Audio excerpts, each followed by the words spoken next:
John's background involves 20 years of career in impact investing, venture capital, consulting, and investment banking. His work has a particular focus on employee stock ownership plans, and they're used to make impact investing even more impactful. John left American Capital as senior investment officer when the company reached $1 billion in assets. After leaving American Capital, John was vice president at Amstand Ventures, formerly Payne Weber's private equity group. Earlier in his career, after he finished his PhD at Stanford University, he was a consultant at Bain & Company. John created the first known employee stock ownership plan for a microfinance institution when he helped the employees of KREP buy part of their bank. He teaches at the Saïd Business School, where he also directs the Impact Bond Fund, a $5 million fund that allows students to learn through doing. He also directs the Center on Business and Poverty at the University of Wisconsin-Madison. He serves on the board of directors for 2 companies in the media and finance industries. John has worked, researched, and given speeches in 90 different countries. He was awarded the Darwin Nelson Community Impact Award for his effort to help business work for more people. Turn the time over to you, John. Sounds good.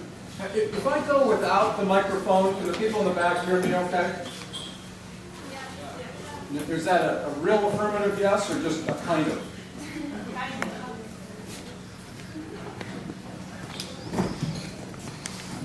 So I really would like to turn this into a conversation starting now.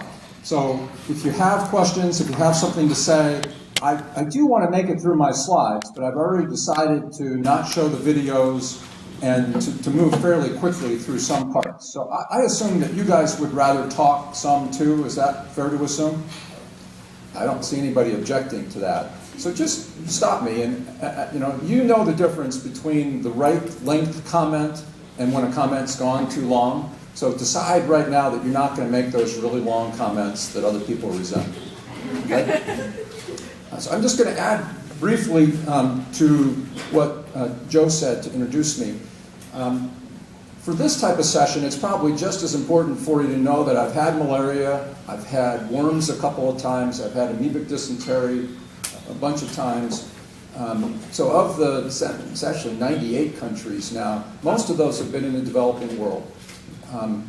I got involved with employee ownership working with farm workers when I was 19 years old. We started 2 farms that ended up having 400 employees.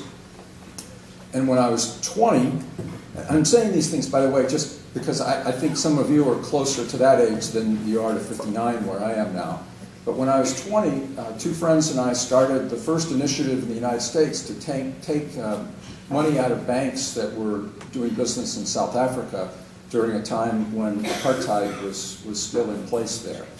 And the reason I say both of these things is I believe that young people can do a lot of stuff. I've probably got more done early in my life than I have later in my life.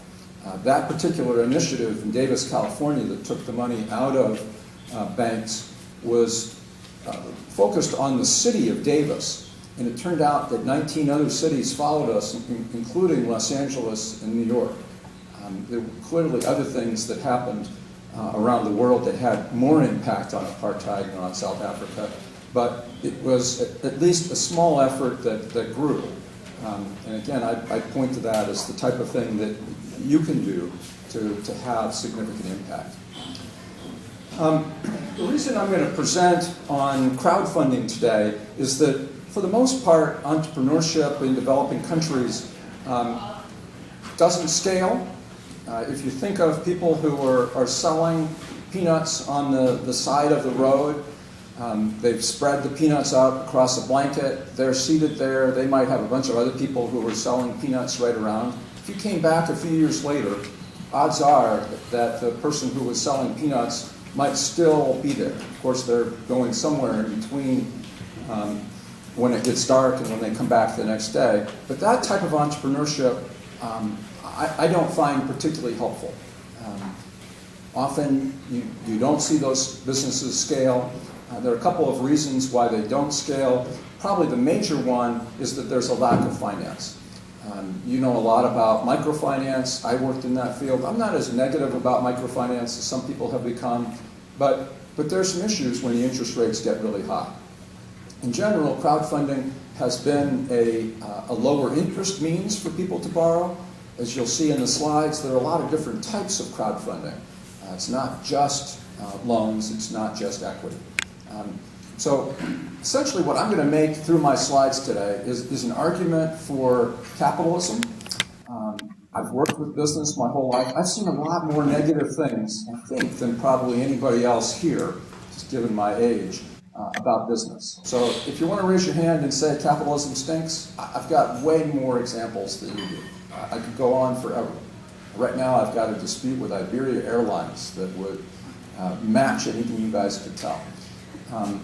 And I've seen a lot of negative things with labor. I've seen a lot of negative things with the environment. But after all these years, I still think that capitalism is a better system than any other one we have. I'm just going to leave you with one piece of evidence that you're familiar with, but maybe you don't know the depth of this particular situation.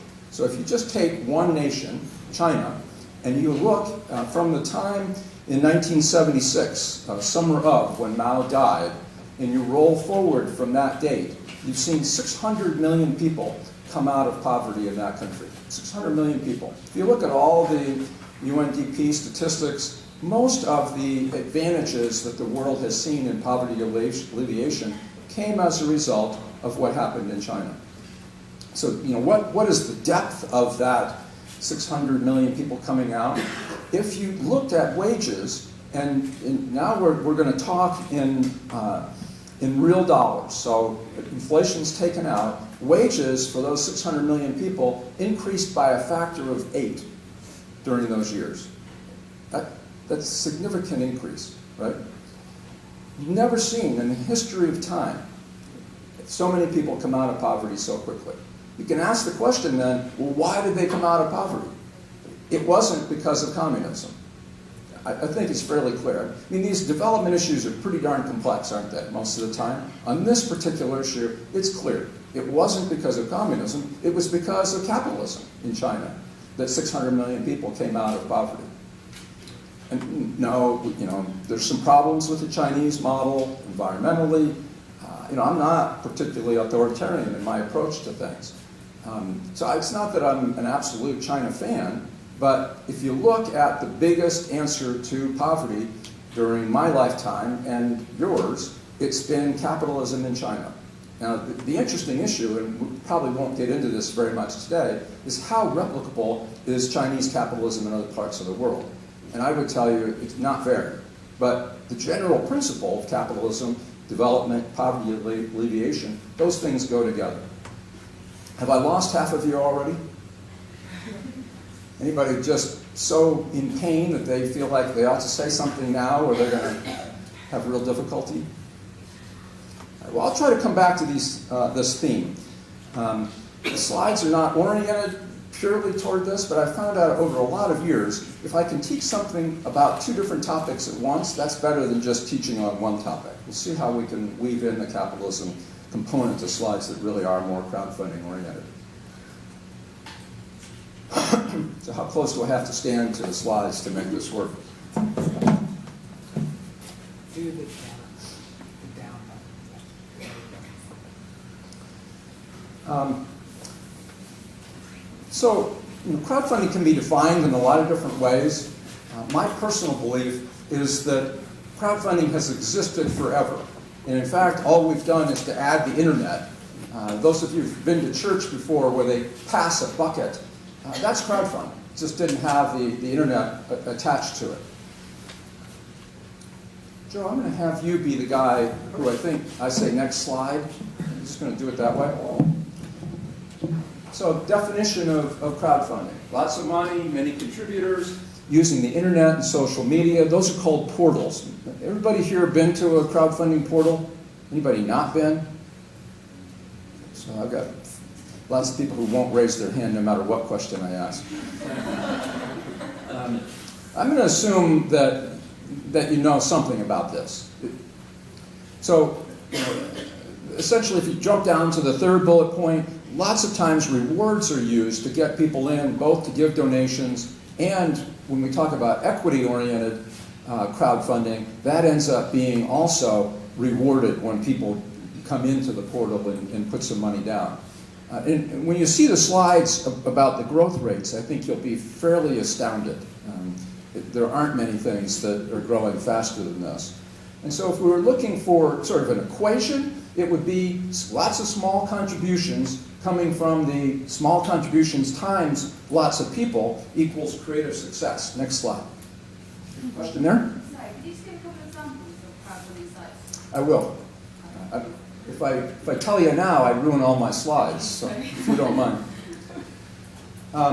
And essentially, crowdfunding is going to be at that point in the Venn diagram where you're bringing together technical disruption, where just the internet is making such a difference, with cultural disruption, where lots of people desire to connect in broader ways. You can even bring a fairly strong argument about how the sharing economy is helping crowdfunding grow. Next slide.